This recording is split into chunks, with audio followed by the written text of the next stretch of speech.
The air in the operations tent at Rabaul Airfield, New Britain, was a suffocating blanket of heat and humidity on September 1st, 1943. Inside, one of the living legends of the Imperial Japanese Navy, Lieutenant Commander Saburo Sakai, held a newly arrived intelligence report. Sakai was a man defined by sheer skill and grim survival. His right eye, lost to an American bullet, bore silent witness to the Zero's early triumphs.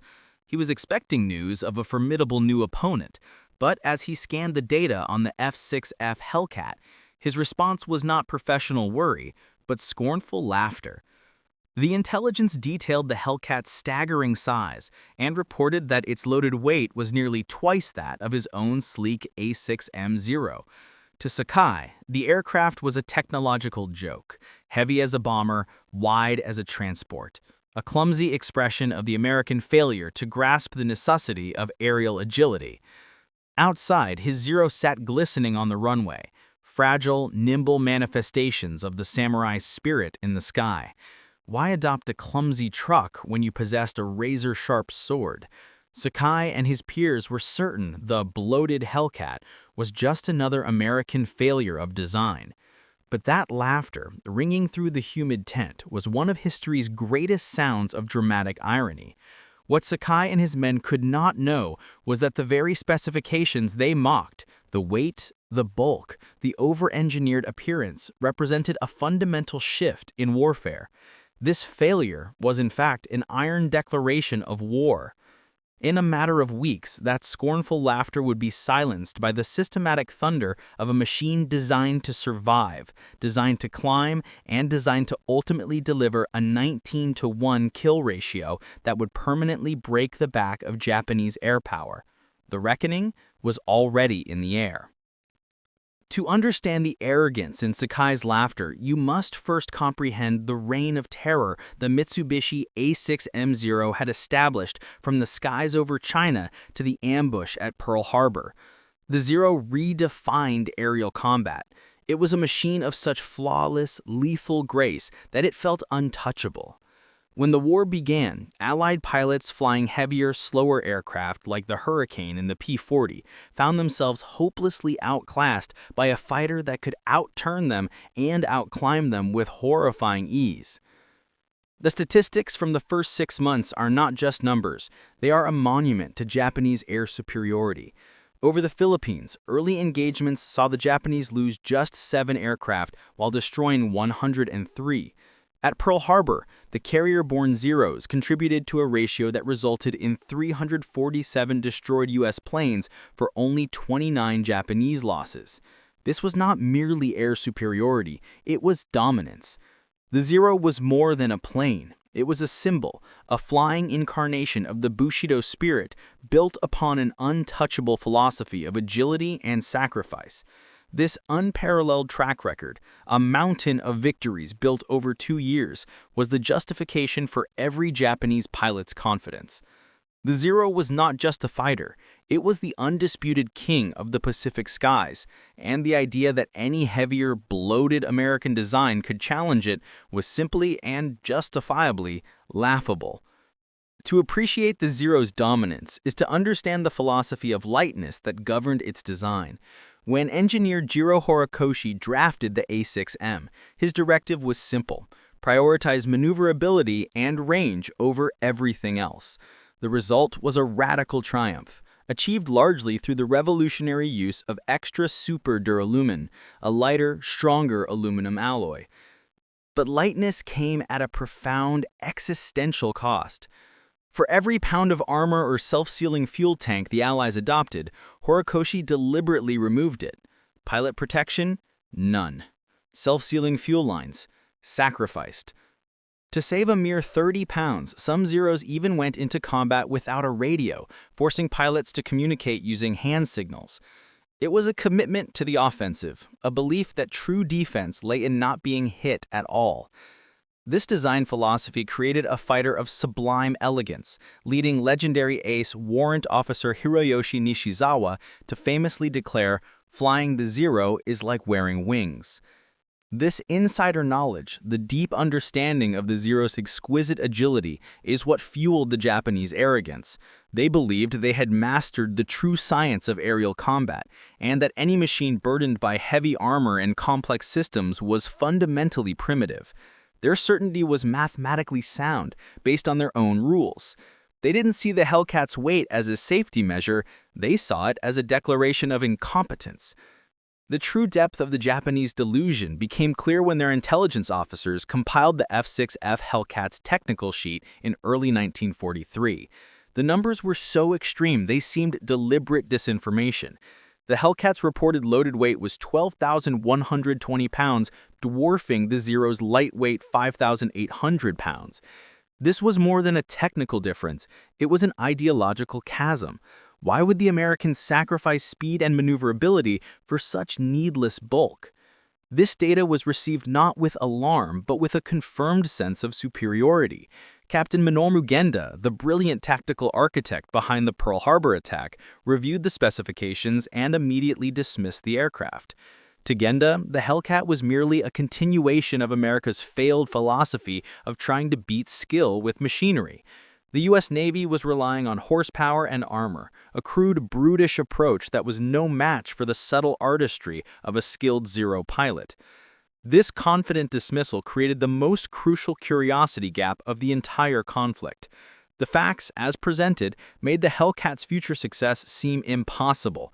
The Japanese believed they had the indisputable technical truth on their side, never once considering that their entire philosophy, the very foundation of aerial combat, was about to be rendered obsolete by an opponent who simply refused to play by their rules. The Japanese dismissal of the Hellcat wasn't based on blind faith, it was based on the old mathematics of the dogfight. To a Zero pilot, the fundamental equation of aerial combat was wing loading, the weight of the plane divided by the area of its wings. The lower the number, the tighter the turn, the superior the fighter. The Zero had a glorious wing loading of just 22 pounds per square foot. The Hellcat lumbered in at 36.5 pounds per square foot. In practical terms, this translated directly to a massive gulf in maneuverability. A skilled Zero pilot could execute a combat turn in roughly 612 feet. The Hellcat required well over 900 feet. The logical conclusion, which every Japanese aviator confidently drew, was that the Hellcat was scientifically helpless in the turning fight that defined their doctrine. All they had to do was maneuver, get behind the sluggish American fighter, and carve it to pieces.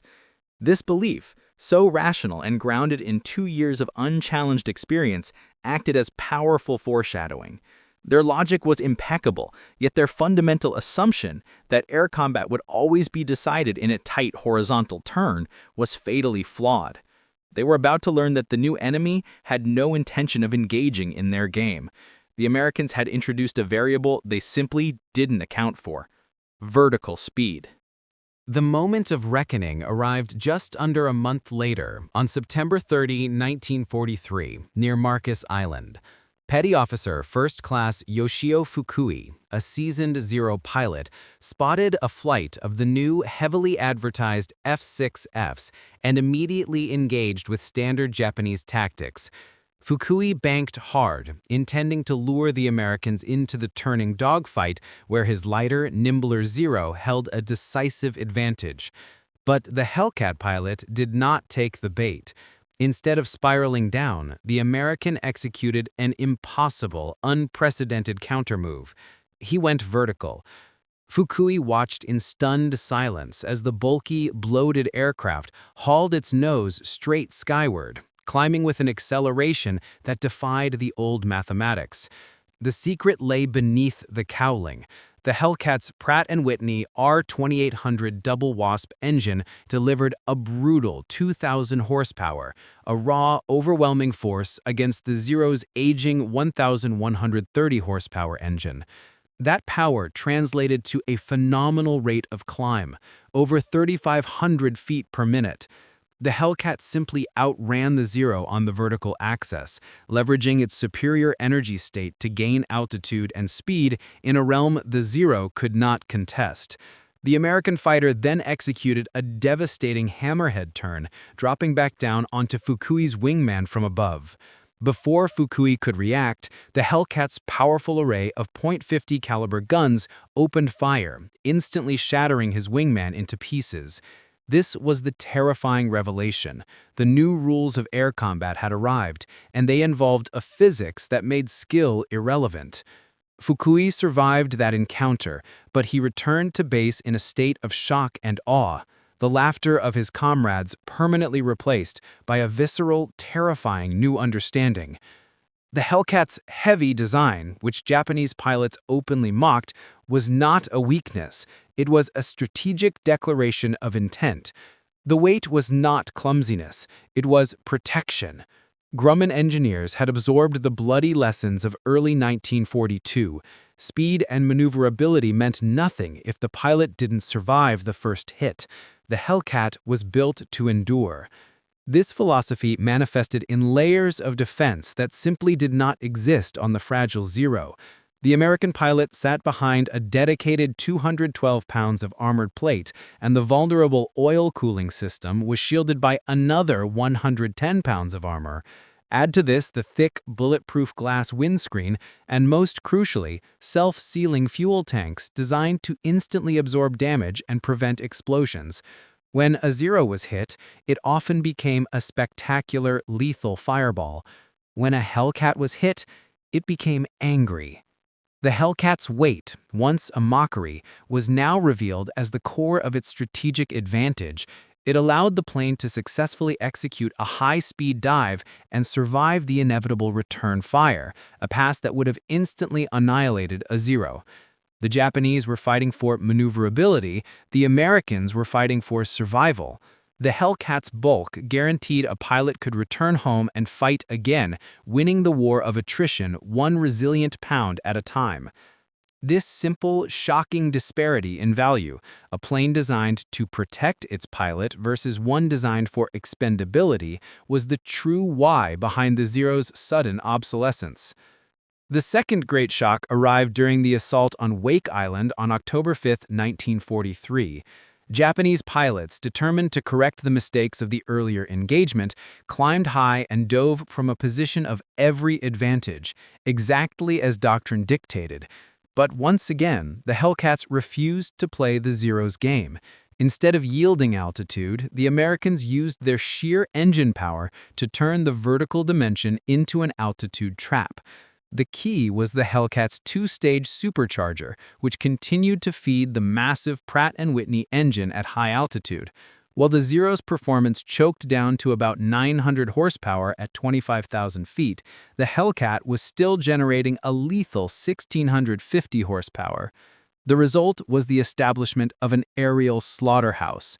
The Zeros could initiate a dive, but the Hellcats could recover, climb back to their energy advantage, and reposition for another attack with impossible speed.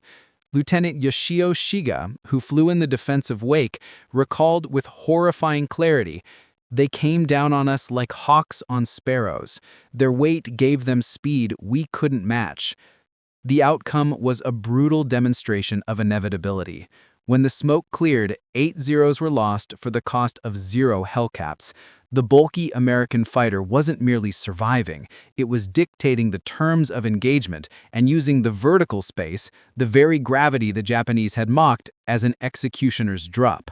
The Hellcat now possessed a fundamental, systemic superiority that meant the moment a Japanese pilot chose to fight, the outcome was already determined.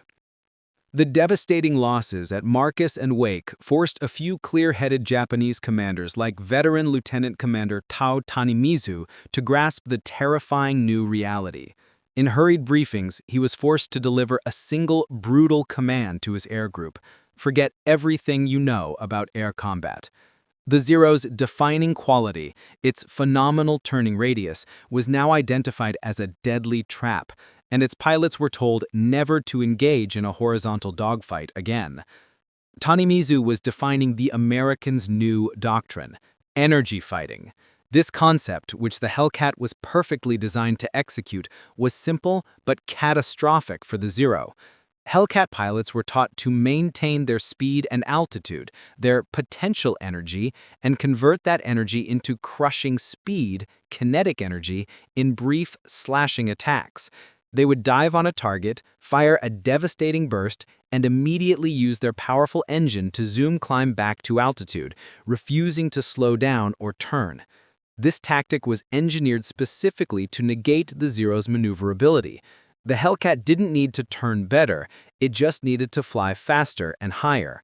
The Hellcat was not a superior fighter, it was the ultimate energy weapon.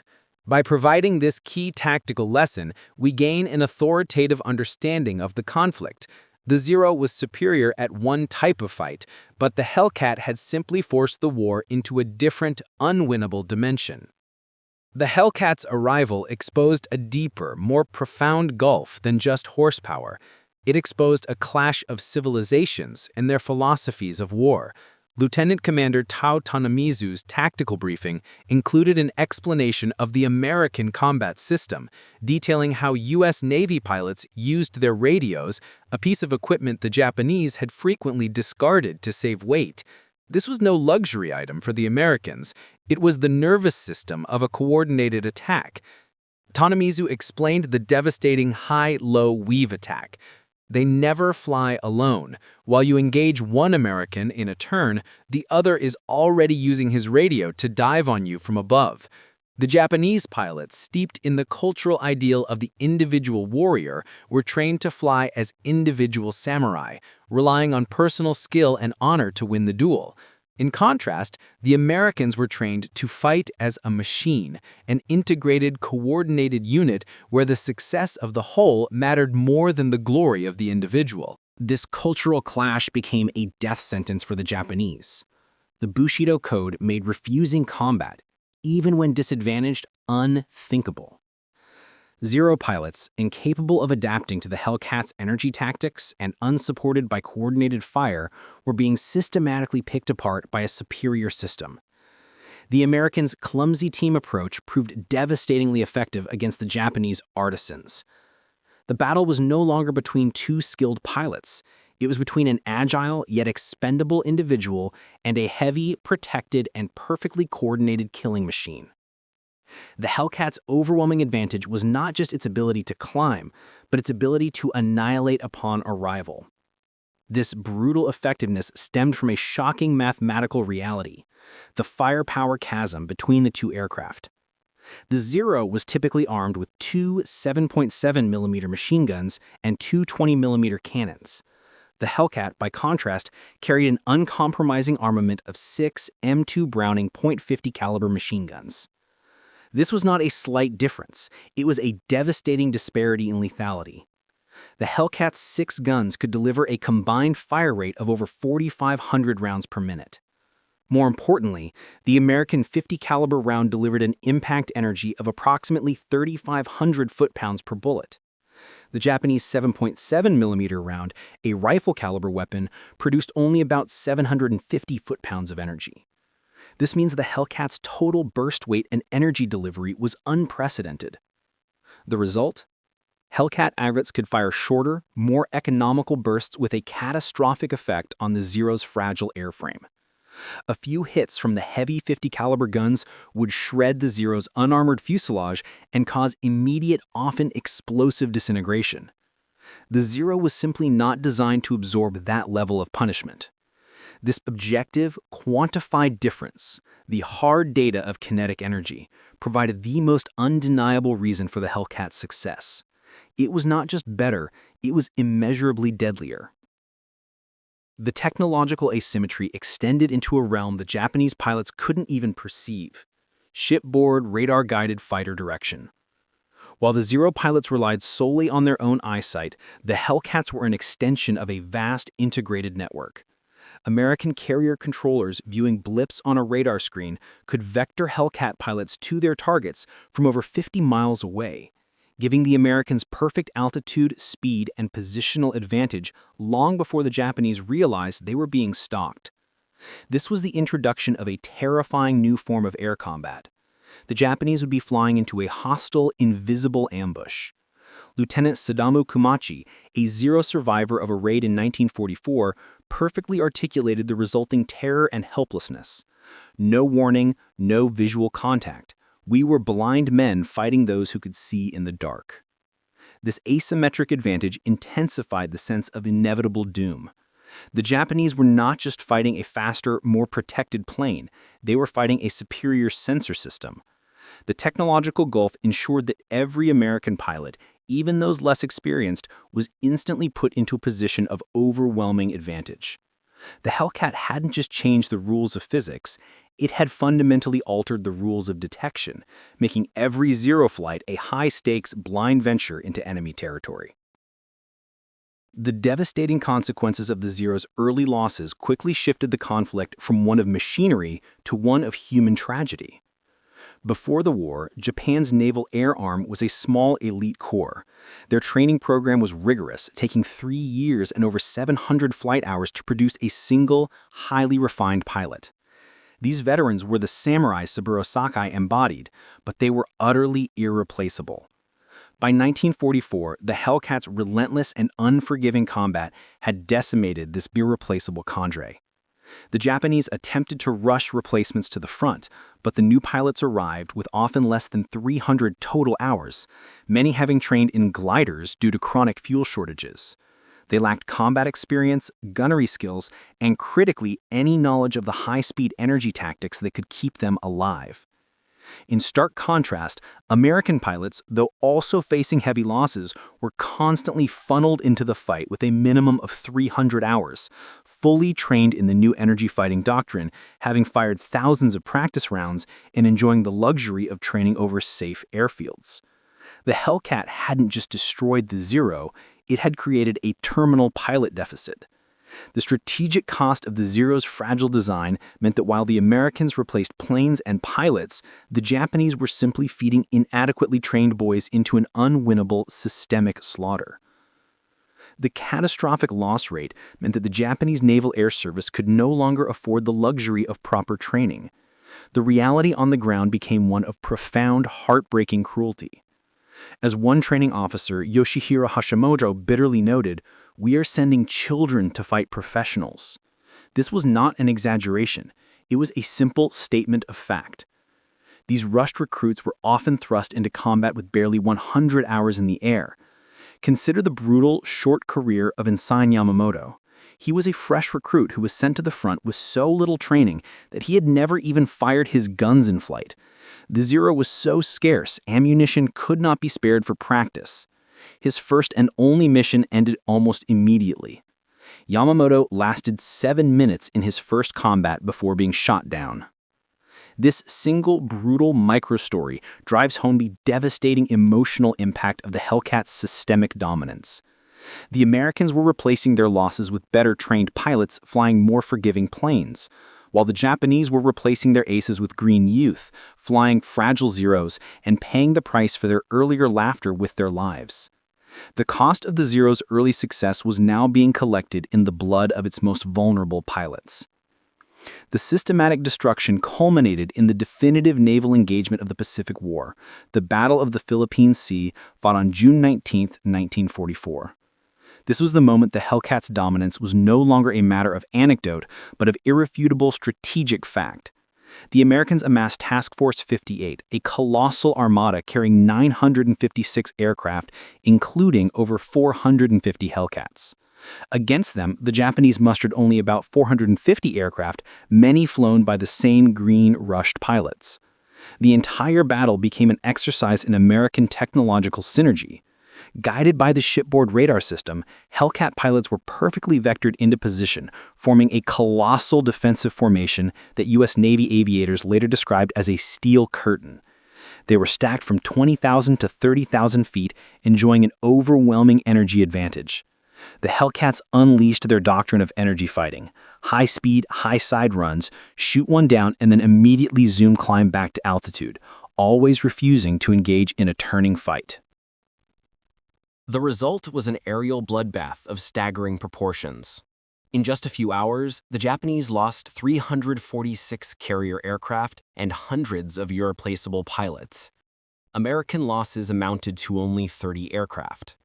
The imbalance was so extreme, so one-sided, that American pilots famously christened the engagement the Great Marianas Turkey Shoot. This was the definitive climax, the moment the historical payoff promised by the video's title was delivered in brutal, crushing statistics, permanently cementing the Hellcat's absolute dominance. The war in the Pacific was now an American air monopoly.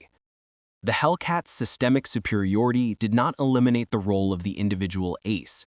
Instead, it supercharged the pilot's lethality. This was stunningly demonstrated by Commander David McCampbell, the Navy's top-scoring ace during the Battle of Leyte Gulf on October 24, 1944. On that day, McCampbell, leading a mere 7 Hellcats, intercepted an incoming force of 60 Japanese aircraft. This should have been a suicide mission for the Americans, yet the combination of the Hellcat's energy advantage, armor, and firepower turned it into an unprecedented feat of destruction. In a single, unbelievable mission, McCampbell personally shot down 9 enemy aircraft, achieving ace-in-a-day performance multiple times over. His wingman, Roy Rushing, added 6 more kills. The final tally was an awe-inspiring illustration of the Hellcat's awe of efficiency. 7 American fighters had routed 60 Japanese planes without suffering a single loss. This was not a fair fight. It was a demonstration that the Hellcat was a force multiplier. The robust, forgiving machine, when flown by an elite pilot, provided a platform of such overwhelming advantage that the greatest air battles of the war became nothing more than a statistic waiting to be recorded. The psychological toll of fighting the Hellcat was so severe that military psychologists later coined the term Hellcat psychosis to describe the paralyzing fear it instilled in surviving Japanese pilots. They were not just facing a superior plane, they were facing a force that felt preternaturally informed and impossible to evade. The sense of fighting an invisible, all-seeing enemy was perfectly captured in the after-action report by Admiral Jizaburo Ozawa, a high-ranking naval commander. He was forced to admit the devastating truth. The enemy's radar-guided fighter direction achieved something we thought impossible, the industrialization of air combat. The Hellcat itself was therefore not an individual fighter, but a single lethal component in a vast machine. This realization shattered the Zero pilots' confidence. They had been trained to rely on their cunning, their reflexes, and their sight, but all were rendered obsolete by the American system that could see through the dark and strike from an energy state they could never match. The ultimate defeat was mental. The Zero pilots realized they were no longer fighting duels. They were simply engaging the most lethal assembly line in history. The ultimate reason for the Hellcat's success lay not in the sky, but in the factory. After the war, when Allied engineers finally studied captured Japanese equipment, they uncovered the final insurmountable gap: industrial superiority. The Zero was a product of a painstaking artisanal approach to engineering. Its engine, the Nakajima Sakai, featured components that were often hand-fitted, meaning no 2 engines were exactly alike, making repairs slow and complex. In stark contrast, the Hellcat's massive 2,000 HP Pratt & Whitney R2800 engine was an icon of mass-produced precision. It contained 2,840 interchangeable parts. If a component failed, a new one, identical and perfectly fitted, could be installed immediately. This revealed the true nature of the defeat. An entire industrial system was arrayed against a craft-based culture. This profound realization was later articulated by the Zero's own designer, Professor Jiro Horikoshi. "We designed an aircraft for 1941. They designed an aircraft system for 1945. The Japanese were perfecting a brilliant but outdated individual machine. The Americans were mastering the industry of modern war, ensuring that every Hellcat was identical, reliable, and backed by a relentless supply chain. The ultimate chasm was not in the cockpit, but on the assembly line." The final staggering blow to the Japanese philosophy was delivered not by a diving attack, but by the relentless pace of American industry.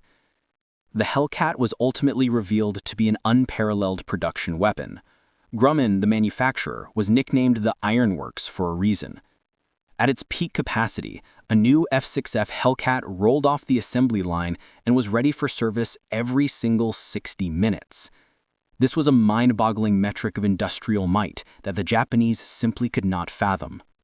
To put this incredible awe of scale into perspective, in just 30 months, Grumman produced 12,275 Hellcats. In the entire year of 1944, when the war's outcome was being decided, Japan produced roughly 5,100 fighters of all types combined. The output of one single American aircraft manufacturer surpassed the output of the entire Japanese fighter industry by a factor of nearly 2.5. The enemy the Japanese faced was not a single finely crafted aircraft, but a tide of perfectly standardized, heavily armed and protected machines.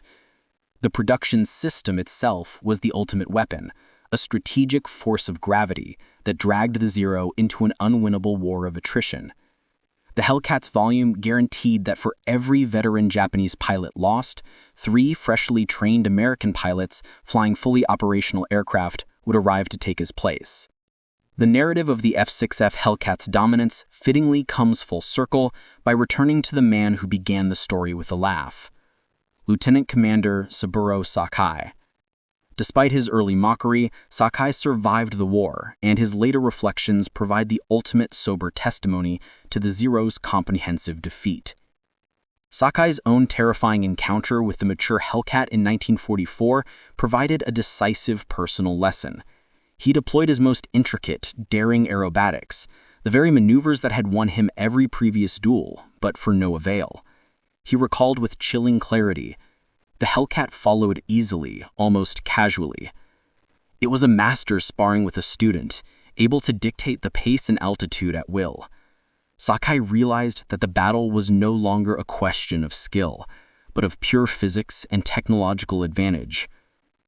His final profound summation of the conflict serves as the video's ultimate philosophical takeaway. The Zero was a superior fighter. The Hellcat was a superior weapon system. We never understood the difference until too late. We brought swords to a gunfight and wondered why we lost. This quote encapsulates the total collapse of the Japanese philosophy. The Hellcat had ended the war with a crushing 19.3-to-1 kill ratio and was credited with 75% of all U.S. Navy air-to-air victories. It hadn't merely defeated a rival aircraft, it had destroyed an entire approach to warfare, proving that the nation that could build the better system, integrating industrial power, radar, training, and armor, would inevitably crush the nation that could only produce a more elegant warrior. The laughter had ceased, and the reckoning was absolute.